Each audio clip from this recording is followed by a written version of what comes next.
Welcome, Deb. Thanks for dropping in to being Oh, on the podcast today. oh, Josh, it's such a pleasure. I know we've enjoyed our previous conversations, and I am super excited to share my thoughts and my experience with your audience. So thank you again.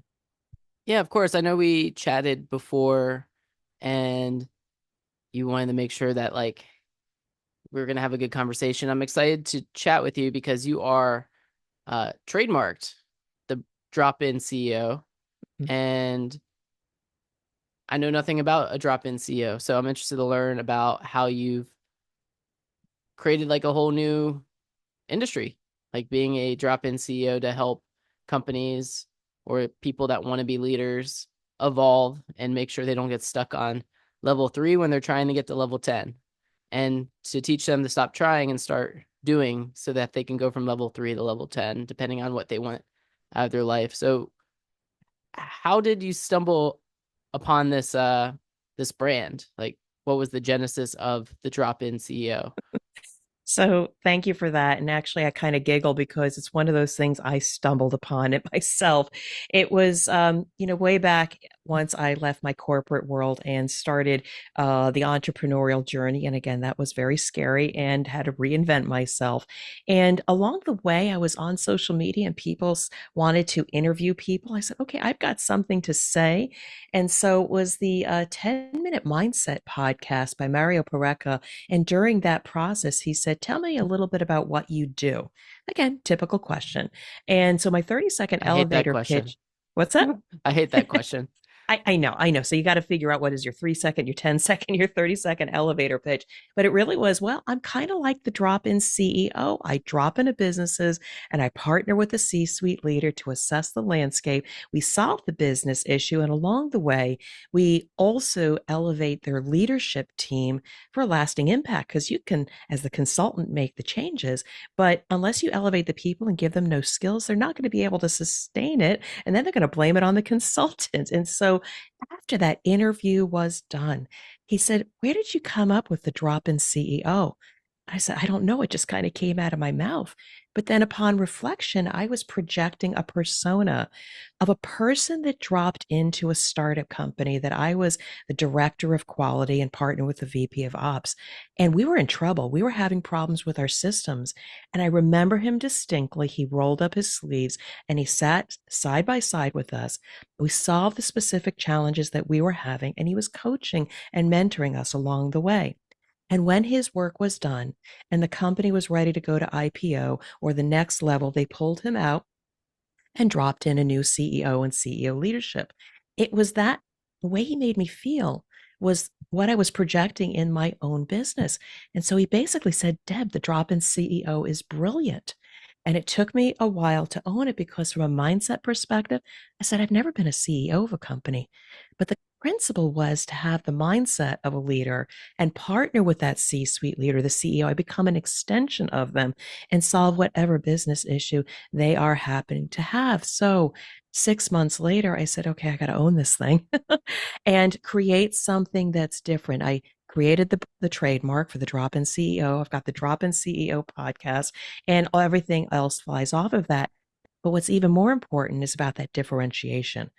There are consultants, there are business advisors, and now there are even fractional professional COOs, Mm. fractional CEOs, and the industry or market is getting flooded.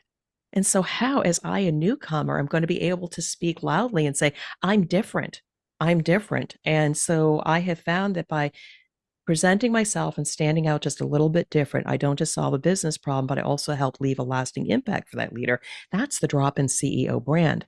So I'd rather than be chasing somebody else and all that other market share, I'd rather create something of my own that people are curious about and gravitate to because they totally understand what it is that I do. Drop in CEO, that's my story and I'm sticking to it. Yeah, because I mean, when you're running a company, it could be very emotional, and those emotions can hinder your ability to see something that could be right in front of you. I mean, I've spoken to a lot of people, and pretty much all of them told me I am not going to be able to do what I want to do. They say it's not doable, it's not scalable, people aren't going to want that product. And I'm like, Why not? And I've essentially just been doing everything differently than like other professionals in the world. And I feel like when you are dropping in to a new business or dropping in front of a new client, especially with the business that you're in, it's been flooded with consultants nowadays. It's like, how do you differentiate yourself so that when someone does get on the call with you, it's like listening to a brand new song you never heard before, be like, yo, I like this song. Who's singing this? Like, oh, I've never heard of this artist before. Yeah, so one of the challenges and why consultants or even some fractional leaders get a bad reputation is because what they do is they have a bag of tricks. They have their framework, their 5 point process, whereby when they come in, they say, here's what we're going to do, A to Z. And what I think that they're missing is the fact that, yeah, you've got all this experience and all of these tactics. What we fail to do as a brand and as a leader is be an active listener. Because what happens is, well, it's no one size fits all. And while, yes, I have seen a lot of the same things and a lot of problems for these CEOs, there are Mm-hmm. nuances, there are differences. The environment is slightly different. So for me to apply something that's worked in the past is the wrong approach. And what I find, and this is the validation, is through deep listening and reframing what I'm hearing them say. And then I add to it, enrich it. And so here are the things I think we might apply to your situation. As you see, if you're watching on YouTube, as you see my head going up and down, the next thing you know is you see this CEO's head going up and down because I've heard them and I'm showing them the light. I'm starting to show them peace of mind of what does it look like in the future to get them to a place that's better than what they're at. It's because I listen to them and then applied a few tricks and then I customize everything. So Mm-hmm. I think that's what is differentiates. And I think more of a fractional leaders need to think about it's really all about the customer and their very unique needs. And it's up to us to figure out what treatment do they need because they are unique, even though we might say we've seen this before. Mm-hmm. Yeah, I mean, in business, you have to be multifaceted. You can't be one dimensional. Even if you have the best product and you're one dimensional, someone's just going to copy it and then do it better than you. And ultimately, if you just have the same five tricks and eventually those tricks become outdated, now that consultant isn't going to find any work. So, what have you been doing other than just like listening to keep evolving as being the drop in CEO since you started? Well, a lot of self reflection because what may have worked in my first 2 years of business no longer serves me. And while I need to keep what I did before, actively supporting my warm referrals, the people that get me and care about me, uh, depending on one revenue stream or one source of business is not right. What I have found is that you need to constantly be honing your messaging. So yes, I'm the drop-in CEO, but how I describe what I do and my talking points continues to evolve. And the point being is, I can only do that if I get an outside perspective. So I am continually hiring coaches and advisors at points in my journey where I say, I'm not broken, but I think I need a course correction. So, Mm-hmm. as again, new in business, I've had somebody work with my mindset. I have then brought somebody and say, I think I know what I'm saying is good, but do I need to shift it a little bit? And then, oh, by the way, my sales process is not at a place that will sustainably get me regular business through the cold outreach channel, not just the referral channel. And then Mm-hmm. how do I nurture and build trust? So I am regularly, step one, reflecting on, okay, what's going well? And what doesn't feel quite right? Because if you keep doing the same things over and over again, expanding your funnel and adding activity, you're going to wear yourself out. Slowing down, pausing, and reflecting, and saying, you know what? I need an external perspective. And what education, self awareness might I need to evolve? Um, it's tough, but and it's scary when you Mm-hmm. have to try out different things. But then once you kind of dip your toe in it and start doing, it's like, oh, this is working. Oh my God, I can't believe I just have to shift one or two words in how I do a sales call. And it makes all the difference on closing the deal. Get an outside perspective. It's going to help launch you much faster than doing it on your own. Yeah, a lot of people will focus on like, hey, I need more leads, I need more volume. If I have more volume and I close 30%, I'm going to close more deals automatically. However, if you're a large company, that may work for you. Like, I had a call with someone on Google who helps with Google ads. And I think Google's probably called me like 78 times just because they can. However, when you're just starting out, you have to figure out how do you optimize your time so that way you can increase your revenue without just focusing on quantity of leads versus having a system in place to follow. So like something I did is I started implementing a small consultation fee. And it just tells me if someone's willing to pay it, they're open to like paying for services versus just like how many meetings have you hopped on and they just want free advice for nothing and then they have no intention of ever signing up. So it's like, but it's scary because it's like, hey, you're going to get so many people more telling you no. So that could be the scary part. It's like, oh man, am I missing out on opportunities here? Did I do the right thing? I, it's hard sometimes. Yeah. So this is where you, as a person in your career, person as a business owner, need to evaluate what the gurus say and then see what seems right for you. So what you just describe are like lagging indicators, like, oh, if you make this many calls or increase the funnel, throw spaghetti against a wall, you might get a particular outcome. And that wears people out, and you lose your confidence when you don't get the desired result. What I have learned over time is focus on the process. Who are the ideal? Get very clear on who are the ideal people that either are good referral partners or good sources for you. And Mm-hmm. then also it's the quality of that conversation, and not necessarily go for the transaction, but focus on a leading indicator of how many quality relationships do you have. Because I found by investing in relationships, when I put out something new in a newsletter or on social media, the same people keep popping up and say, you know what, I'd like to introduce you to somebody, because it's through that relationship I had that maybe I get to somebody that potentially could use my services. So I propose to people, think about what are the leading things that you do that are of quality, and how many quality relationships you might have as a leading indicator of future success, future sustainable success in the long game. Start getting rid of the quantity versus quality. Mm-hmm. I mean, not every opportunity is going to be a business opportunity, but it may be an opportunity for something else. So for anyone that's like singularly focused on like closing deals, sometimes you got to figure out a way that if you like someone, you're like, all right, like this person isn't a good fit for my business. They're not going to be a customer. However, they could be a resource in another way. And how do you turn something into a positive where most salespeople may just look at it as like, oh, this is a dead opportunity.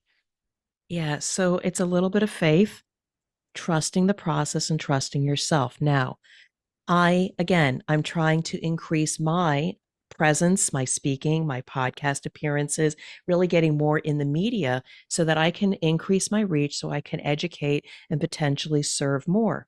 But I also was thinking about, maybe chambers of commerce, and I was reaching out to all different chambers of commerce leaders. Maybe, okay, let me focus on the local small businesses, either for or maybe referrals. Well, wouldn't you know it?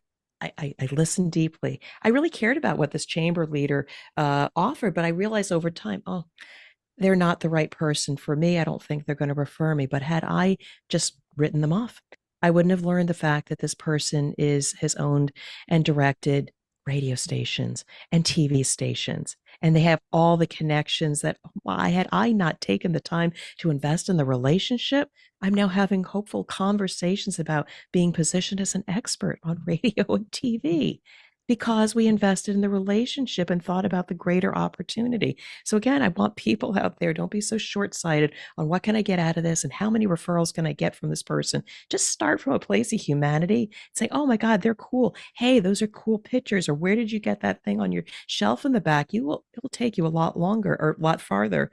And then schedule regular follow-ups with those people. It's going to pay dividends in the long run. Yeah, I mean, you got to figure out a way to, if you like the person, figure out a way to keep them in your ecosystem. So Yeah. you figured out like, hey, this isn't the right fit for me. However, this person has the channels, and the easiest way to get someone's attention is to buy something from them. Even if it's just like a consult or like a product, be like, hey, I really like this. How do I buy it? And now you've bought it. Now they're like, if you reach out to them, they'll remember that. And they'll be a little bit, well, not a little bit, they'll be a lot nicer to you because they'll be like, oh, this person supported me. Yeah. So even the recent thing, again, let's just go there a bit. I just brought a CEO onto my podcast, had a really great conversation. The next thing you know, after it, I didn't know he wrote a book. Do you know that I wrote a book? I said, no. I said, can I send you one? Okay, great. 3 days later, I have a copy of his book. And I'm like, really? Oh my God, this is a really gracious guest. So I gave him an opportunity to provide value on my platform. He gave me value. And then he's reaching out to me and said, Deb, I've got this referral program. I said, if you can bring this kind of referral to me, I said, here's the kind of referral fee I'll give you. I didn't look for that, but we built on the relationship and points of synergy and was like, ooh, ooh, ooh, we're creating magic now. Yeah. So, I mean, you got to create nothing out of something. That's yeah. the beauty of business is when no one sees what you see, but you see it. And then you're able to turn what most people consider like a bad opportunity into a phenomenal opportunity just because you know what questions to ask. And more importantly, you're listening more than you're talking. I can say that also about individuals. We've been focusing just on business, but I have a lot of people. And again, I still give it away. I have people say they just want to meet me and we'll see what the opportunity is. But then sometimes a person comes across my doorstep. And you talked about somebody earlier that just had this negative mindset like, oh, I can't do this or this, I've never done this before. A lot of that negative mindset. And I listen to them and I start asking them well placed questions. And I realize, why do you have that negative mindset? Oh my God, you have all the capability and experience and confidence because of this, this, and this. I just see that person for face value. And immediately in the moment, I say, if you put a mirror in front of you, this is what I see. And so all of a sudden, a light bulb goes on. They turn the mirror on themselves and say, wait a second, why did I carry all that negative mindset? I can do this. I can do this. And so, from an individual basis, try to provide value because you never know. You may change the trajectory of that person and how they feel about themselves or what they actually do. And they're going to remember you because of that. And again, either bring you along for the journey or maybe there's a business opportunity down the line because of how you made them feel. Yeah. I mean, you make people feel good and they like you, then they're more likely to help you out in some sort of way. It's it's an easy concept. However, I feel like technology is making things harder and harder, such as just sending thank you cards or sending something in the mail to someone, like a unexpected gift, or just like thinking of you sort of thing. Like that's somewhat of a lost art that I've definitely noticed. Like I was meeting with someone who's going through a divorce and they need help with a tax question. And this is where you are in business. Like you're like, man, I could charge this person X amount and do this. I was like, you know what? This is actually free on the IRS website. Let me just show you where it is and I'll walk you through it on this call. And then I sent that person like lemonade. And I said, like, hey, like I know you're going through a tough time. Hopefully this could sweeten up your day a little bit. And now I have a call with this person and it's leading to like an even bigger opportunity. So I like looked at it. I was like, you know what? I'm going to do the right thing here. And I'm going to see how this person responds to it. And if they respond in a positive way, then hey, this is someone I want to work with. But if they're just like a taker, like, oh, sweet, this person didn't charge me and I got free advice, then that's probably someone I don't want to deal with. So I'm like always testing the people I'm working with, even though they don't realize I'm testing them. Cause like, I don't want to work with jerks. I don't care. Like if you have $10 million or $10. Yeah, I mean, I learned that the hard way. Or in my early days of consulting, I was super uber excited. A startup company reached out to me. I said, I'd love to know what it takes to do such and such. So the output was some kind of checklist or an assessment for them. I was so excited. And I handed that over to them and never got any business and got ghosted. And I said, oh, I never want to do that again. So you got to be careful, though, of getting burned and then going to the other end of the spectrum that everything has to be a transaction and has to have an exchange of money. But to your point, I absolutely agree. I used to love back in college, you'd get acceptance letters or rejection letters through the mail, not through the internet. And there was always something wonderful about that excitement of opening up something. And I will tell you to this day, when I get books from authors, I just love opening them up and just feeling them. And then I can't wait to show them on social media once I've read it. And you're right, there are a few people that are sending note cards with personalized messages, and it is a delighter. I used to send my book out to CEOs and people, and I wasn't getting a response, but you've just kind of spawned some inspiration in me. I think I probably need to send out a few more of my book, The CEO's Compass, and those note cards, because I will say it makes you a bit memorable. Yeah. Or maybe a compass that's engraved with their name on it or Oh my something like God, what a that. great idea! Yeah. I mean, like you just gotta think like how do you gotta get people's attention, like showing that like, hey, listen, I really like want to meet you with you. I really care. Like I'm showing you like and it's I mean, you don't want to spend like a ton of money, but if you do something like that and you don't get a response, it somewhat tells you like, oh, that's nice. I have a coaster with the compass on it. I Yeah. could start setting these out. Oh my God. This was really good advice. Appreciate it. Where do I send the check to? I'll tell you afterwards. Or maybe I should just tell everyone my Venmo on here so that people can Venmo me, but it's no big deal.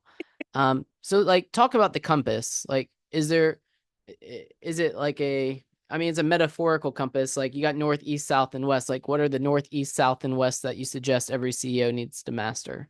Yeah, I appreciate that. You know, the interesting thing is way in the beginning, I was very geeked out on this is my seven P's of sustainable success. And it was the picture that I had was like a house of quality with a roof and pillars and foundation. And that certainly works well in the geeky world of American society for quality. But I was saying to myself, that does not connect with a CEO. How do I create a system? And so I was, back of the napkin, scrap paper, just kind of putting the different compass points on a piece of paper. But ultimately, a compass came forth to me. And what I realized was there actually were seven principles to my system. And ultimately, with the northernmost compass point, we're trying to get to peace of mind. Because when we go back to our conversation about what are the results, how many calls did you get, what percentage was your close rate, people seeking results are forever on a hamster wheel and they burn people out. People get burnt out because they're seeking results. But when we seek peace of mind, which is very different. It's about the long game. It's about setting up your team and your people up for success with all the confidence, capability, and capacity. Achieving peace of mind is true north on the compass. Now, purpose and performance are two of the compass points. We have to have a well defined purpose in business as well as your individual people. Performance is not the results, it's not the metrics that you think, like sales and quality and service, the performance capability of your people. So maybe you have this great subject matter expert on your team, but they don't know how to communicate in a way to share their knowledge and influence people. By closing the performance gap on their effective communication skills and influence, you have immediately amplified their performance. Rather than constantly trying to remove their barriers, they themselves can start achieving the results that you desire. And if you do that for your entire team from a performance perspective, any bit of being off track from true north or peace of mind starts coming back in. And the Mm-hmm. principle of the pump compass is that you're not broken. You might need to leverage purpose, performance, people, process, and platforms, or past and pride, which are often things that people skip. All you have to do is fine tune, go a little west, go a little east, and you can get yourself back on track. So it's almost like write your own adventure based Mm-hmm. on where do you see and feel that you're off track.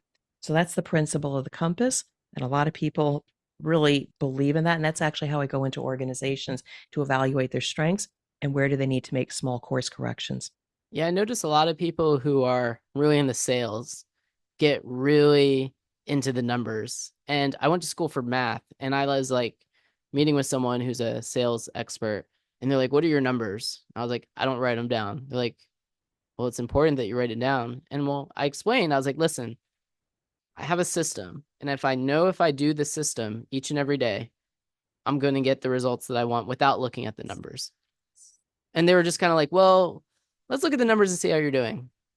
And ultimately, I looked, and since I start charging for a consultation, I get less meetings now. But the people that do sign up for that consultation and pay a small fee, there was 1 month I closed 0 people. But other than that, it's pretty much like 80% or more. And I mean, that's just sales. I mean, you're going to go through bad times, you're going to go through good times. But as long as you have like a system and you're like, hey, I need to walk 10,000 steps a day, I need to burn 300 calories, and I need to not eat after 7 o'clock. If I do all of those things, then I will maintain or lose weight without even thinking about it. But what do you see like a lot of CEOs? Are they too much into the numbers? Absolutely. Oh my God, because often they're obliged or they have stakeholders that are pounding them for the results because we sometimes get consumed by what other people, the Wall Street people, say. We need this result, we need this particular EBITDA, we need this particular sales percentage, et cetera. EBITDA. Yeah, I know, You know what and I Charlie Munger said that is?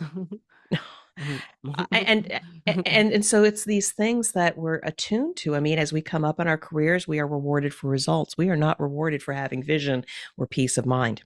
And so, how we're brought up in our profession sets us up for failure because, yeah, we can high five, we can get results, but they're never sustainable. There's always going to be a change in the environment or conditions that then you fall and get off track and then you beat your people. So, it takes, I love working for leaders that have that vision that to your point say let's trust the process. I've got one right now that great people, great culture, but they're growing and they're starting to have a few pain points. I said, but I believe in my people and I want to give my people the best opportunity for success. I believe we need to help with the training and sustainable training because if we have a well-oiled workforce that we're constantly mentoring and coaching their performance, I'm going to avoid having negative results. But he's focusing on the process, what is missing in his system. And I can't wait because he's going to be amazingly successful. But it takes a highly aware leader to act and seek external input because this is something not right in my process because I'm not getting the right results. So they focus on the process and they know they'll get the result. That is a different kind of leader that we need more of. And I am constantly educating. I talk about having the courage to ask for help. Don't wait too long. You're going to get into crisis. I've seen this over and over again. Get that outside perspective, partner with them, focus on what's broken in the management practices and the conditions, and let's stop writing people up and firing people. Let's stop doing that. That's Mhm. not going to get you where you need to go. Yeah, I mean, the system is great until the system stops working. And ultimately, that's where I believe you have to be able to improvise or freestyle or think on your feet when something's not going right, especially if you're like taught, like we're on a podcast right now. And I get a lot of people. I had one person who declined to come on the podcast because they said I didn't give them the questions up front. And and I said, well, I feel like, and you can tell me if you disagree, I feel like if we want to have a genuine conversation and I have premeditated questions, it's going to be really hard to have a organic conversation with you because we could find one question and talk about it the whole time. And it could be a great conversation. But if it's like, oh, I need to get through these 6 questions, now I'm like rushing through things versus we get on something that's really cool. We could talk about that for the whole time and have a phenomenal conversation. And I believe that's where a lot of people get it wrong with like podcasting, like, oh, I have this agenda, I have this, I have that, versus just like, let's just talk. And sometimes you Yeah. gotta just go off the script and be real with people. Yeah, I agree with that. And I will say in the early days, having a process and a step and questions ahead of time is a crutch and helpful if you're learning your craft. But recently, probably in the last 6 months, I got a beginning and I got an end. And I know what the outcome is that I want to achieve. Like, I want to provide immense value for my audience, or I want to form a deep relationship with this person that I'm speaking to. Focus on the outcome of what you're trying to do. Because if you just ask questions and get your answers, you're not going to achieve what is the greater purpose of the outcome. So I too, I got a beginning. I know how to end it, but I'm more present. And yes, it's a risk. There's a chance I might forget what my next question might be. I might flub my words. But for my listeners, for our listeners, it's much more organic and you never know what's going to happen. That's what it makes exciting. Yeah. I mean, what's important to you may not be important to the person that you're talking to, especially if you're looking to work with someone. So ultimately, you could have like an agenda and never get to a question, and that person's never going to even know. They're not even going to know you never got to that question. And they're going to be like, yeah, it was great. And then in the back of your mind, some people may be like, man, I didn't get to ask that question. But no one knows. That's the beauty of it. Like no one knows. And if you have a good conversation with someone, no one's going to care that you didn't check all your boxes. Yeah, I mean it's about uncertainty and mitigating risk. People have their agendas because I think sometime in the past, either they were praised for being so organized. Again, your strength, you're so organized, or maybe you weren't prepared in the past and you got kiboshed. Like somebody crushed you because you were not. So forever after, you are organized and you're going to follow your agenda. early in my career, I was running a meeting and there was a lot of high senior leaders in it. And I was hell bent on getting through that checklist by the end of the hour. And I would kind of interrupt and bring things in. I was celebrated for my good organization skills. And a kind leader took me aside after that situation. He said, Deb, I said, sometimes it is not about the agenda or the questions or the action items. Sometimes you have to step back. If we're having a really deep conversation about something important, you got to let that be because we may solve a greater issue than it's about the agenda. It's Mm. about the results. No, it's about the relationships, the barriers, and the opportunities that we break through. That's something that people forget about. Stop the transaction. Let's focus on the greater outcome. Yeah, I mean, it's like you go to a doctor, you're like, my head hurts. It's like, all right, take this pill. It'll make your headache go away. Versus like, all right, what are you eating? What are you doing? Like maybe that could be the root cause of the problem. So yeah, you're hit the nail right on the head. It's like, hey, like the easy fix of take this Tylenol and your headache will go away will solve the problem today, but it may not solve the problem until the end of time. And if you can solve someone's problem so they don't have that problem again in the end of time in business, now you're making them more profitable, more efficient, and now they'll have new problems to solve. And there will always be problems. That's the thing that people don't realize. The problems are never ending, ever. Yeah. And I'll tell you, those people, and again, I love the podcasting platform. Because of some of these relationships, I have hired various coaches for my videography and audio, somebody for my image, some of my brand messaging. And I'm losing my train of thought. That's the beauty of organic conversation. But you never know who is going to provide you value. They provided me amazing value. I even asked questions afterwards, and they were free with providing value. But at an appropriate time, they became a trusted person. I said, you know what? When I am ready to crank up this podcasting platform, I know who to call, and then I will pay for services. So it is a fine line. Figure out how to generously provide value to people without being taken advantage of, as you talked about. Mm-hmm. But just know that focus on the relationships, the sales, the business, and the collaboration will come. Yeah, I mean you can't be scared to withhold information just because I get an expert plumber show me how to do something doesn't mean I can solve that problem. Like, I don't care how well someone explains it to me or how many YouTube videos I watch or how many plumbing books I read. I will not be able to do it. I just do not operate that way. So I look at it like when I'm talking to someone, and I mean, maybe you feel somewhat similar. Like, I'll tell everyone like exactly what they need to do, but I look at it as like they won't be able to do it. And if they think they can do it, then God bless them. It's the way I operate. I mean, every time I do these LinkedIn lives on Monday, it goes to YouTube and a couple other social channels. And, you show up with, this is a trend that first of all, I always establish a relationship. What's going on in Deb's life? I mean, let's not go to a business issue. Let's kind of, break bread together. Let's just kind of ease into a conversation, even though it's one way. And then I go into, here's a trend that I have been finding. And then I talk about the solution and I give them a step by step. I mean, I lay it out that if they have the means and time and opportunity, they could implement it themselves. But the greater calling is, well, maybe they're not interested, but maybe they know somebody that could use this information. Please share my episode. Please share this with somebody else. But I also give them an opportunity. I said, I know you can do this yourself, but if you still need somebody to just talk through this here, let's talk.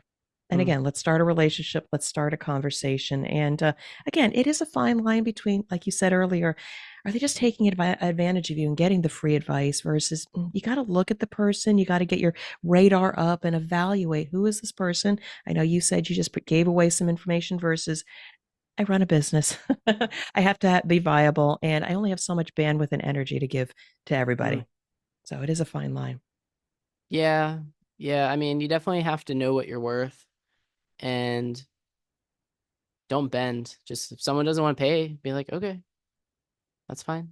Yeah, You and can go that's in buy my book. It's only how much is your book? like 14.99. Listen, buy my book. It's 14.99. All the info's in there. That'll save you X amount of money and you'll still get all the info that you want. It's like, hey, that's what you want to do and do it. But then it's like, are you going to actually read the book? How much time is it going to take to read the book? All right, 10 hours versus Mhm. I can help you do this in 3 to 4 hours. I just saved you 6 to 7 hours. How much do you value your time? And that's where a lot of people don't understand how speed is important and time is a valuable asset. But conversely, if you're the person providing the value, don't underestimate the value of what you offer. Because sometimes we get in our head, oh, are they going to pay for this service? Let me bring down my cost. Let me give them a discount. And it's because we just don't like the rejection. But somebody once coached me and said, you know, put it out there, like you said, put out your offer, and they probably are. If they don't take it, it's up to them. It's Mm-hmm. up to them whether they want to invest in themselves or their process or their business. Don't take it personally. I'm just trying to provide value and at a price point that it should be valued at. I had a particular form I had to fill out that had a legal implication in it, and I just didn't want to mess it up, and I didn't want to spend the time figuring it out.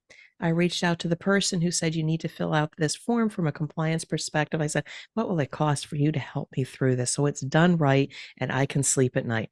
That was money well spent. Even though it was 15, 20 minutes, I don't have a worry now. And Mm-hmm. so you have to think about, your stress, time on this earth, time spent with family and friends versus fretting over some particular thing that I'm going to do it myself or I'm just going to ignore it. That's kind of foolish.